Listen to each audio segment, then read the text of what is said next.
This is the Seemoon Dual Motor 3000-watt electric bike, and I've been riding it for 6 months through dirt access roads, suburban streets, and a couple of snowy mornings. In this video, I want to share how it's actually been to live with, what surprised me, and what I'd change if I could. Key features that matter day to day start with the dual motors and the 52-volt 20-amp-hour battery. 2 hub motors with a combined peak of 3,000 watts and a claimed 160 newtons of torque sound like marketing, but the punch is real. When I hit the handlebar button to bring the front motor online, it surges like a small dirt bike. On steep gravel climbs that used to make me hop off and push, I now just twist the throttle and go. With only the rear motor engaged, it's calmer, easier to manage, and much more efficient. That single dual switch is the personality toggle I use more than anything else. From my experience, range depends almost entirely on how aggressive I ride. On single motor pedal assist at low levels, I can stretch it to around 45 to 60 miles on mixed terrain with my 185-pound weight in a small backpack. If I stick to throttle only and play with both motors on hills or sand, I'm typically in the 20 to 30 mile window.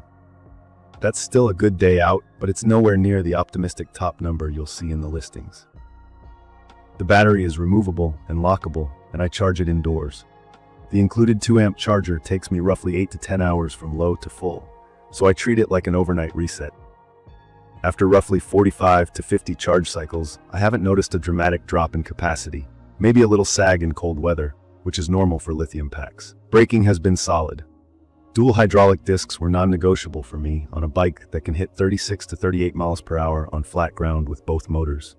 I had to bed the pads in properly on day 1, and I tightened the calipers after the first couple of rides, but since then, the lever feel has been predictable, with good modulation and plenty of power.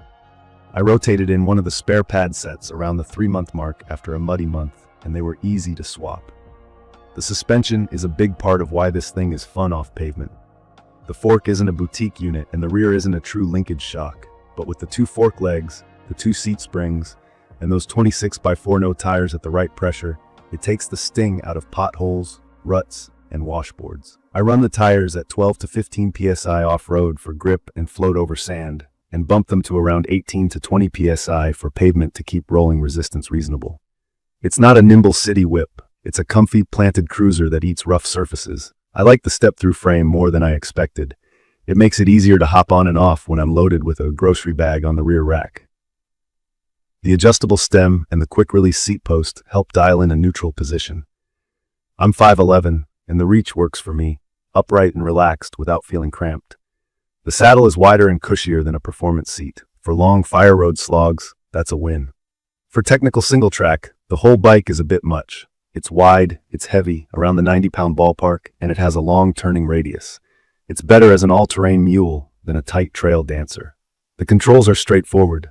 The color display is bright in sunlight, showing speed, battery, and trip info. The twist throttle has a quick ramp, so in dual motor mode, I roll on gently to avoid unintended wheel spin on loose gravel. The 7-speed drivetrain is basic but fine for helping the motors. I had to tune the derailleur once after the first week, and it's been stable since. The integrated lights and turn signals are surprisingly useful at dusk. On my unit, the headlight and taillight sometimes stay faintly lit for a short time after shutting the bike down. It hasn't drained the battery in a noticeable way, but it's one of those quirks that reminds me this is built to a price. Build quality is a mixed bag, and I think that's fair to say after half a year. The frame and wheels have held up, and I've taken some hard hits on rocky sections. I did a full bolt check after assembly, then again after the first month, and I caught a slightly loose headset and a rear rack bolt backing out, which I blew Loctited. If you like to wrench a bit, this is easy to own.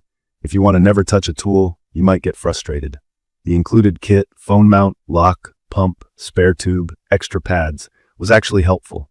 I carry the tube and a small multi-tool, and I toss slime in the tubes after my first thorn flat. No flats since. Performance-wise, this thing is a riot. Dual motors on a sandy climb feel like cheating. It's perfect for riders who want the dirt bike vibe without gas and noise, landowners who need to bounce between property corners, and folks with snowy winters who still want to ride. In my opinion, it's overkill for tight urban commuting, especially if you have stairs at home.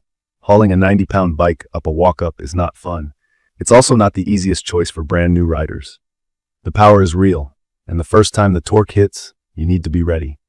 Good helmet, gloves, and some empty parking lot practice will go a long way. Also, check your local e-bike rules. The top speed and dual motor setup can put it outside standard class designations. As for maintenance and durability, I've kept the chain clean and lubed every couple of weeks, retorqued obvious bolts, and kept the tire pressures matched. The battery contacts are clean, and the key mechanism still turns smoothly. The fork and seat springs haven't developed play, but I can feel that the fork damping is basic. It rebounds a little fast on repeated hits. That said, for the price and capability, I think the package hangs together better than I expected. From my experience, the value is in the power, the fat tires, the hydraulic brakes, and the feature set you get right out of the box. The compromises show up in weight, polish, and the need to do your own checks. I'd recommend this for riders who want real off-road ability on a budget and don't mind a bit of tinkering.